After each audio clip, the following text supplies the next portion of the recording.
Sydney is a city with everything to offer, and its dining scene is no different. Visitors can get their first taste of Australian cuisine aboard Qantas flights. First and business travelers experience a menu designed by one of Australia's most famous chefs, Neil Perry. One of the dishes I really love that kind of makes it back on the menu every 2 or 3 years, particularly in first, is a lovely piece of fish that we poach in coconut milk and garam masala.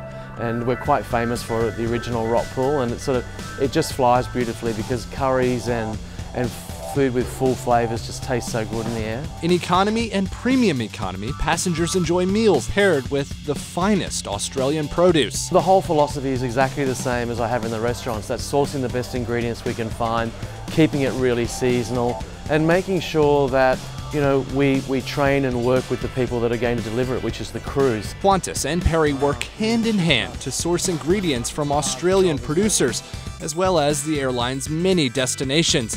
Every meal is authentic and delicious, and complemented by Australian wines and snacks like Tim Tam biscuits. It's really about not only what the customers are experiencing, but how we're able to help build these Australian businesses. And for a great meal in Sydney, you can't go wrong with one of Perry's restaurants. The flagship Rockpool 1989, Rockpool Bar and Grill serving modern Australian fare, and a modern Chinese restaurant called Spice Temple. Perry's widely acclaimed eateries feature unique Australian plates loaded with influences from around the world.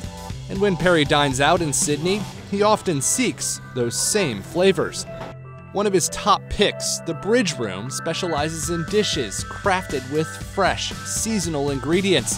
Some items are slow cooked over charcoal, a Japanese tradition. Perry also recommends Esther, a restaurant run by 2 of his former employees. It's just a fantastic endeavor for young kids trying to do really great things. Got a wood-fired oven, bakes the bread there every day, some of the best bread in Sydney. For an Australian-inspired meal, Perry suggests Billy Kwong in Potts Point.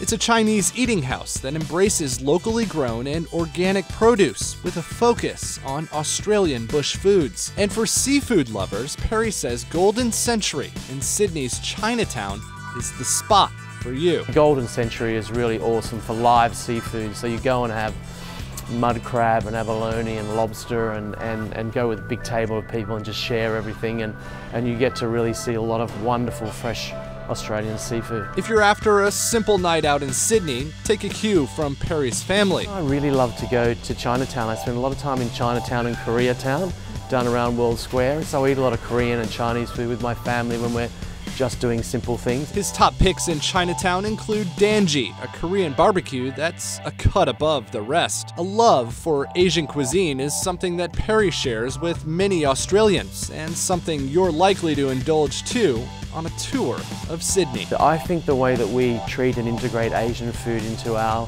food is completely different to the way anyone else does it in the world, because I think we do it with such understanding.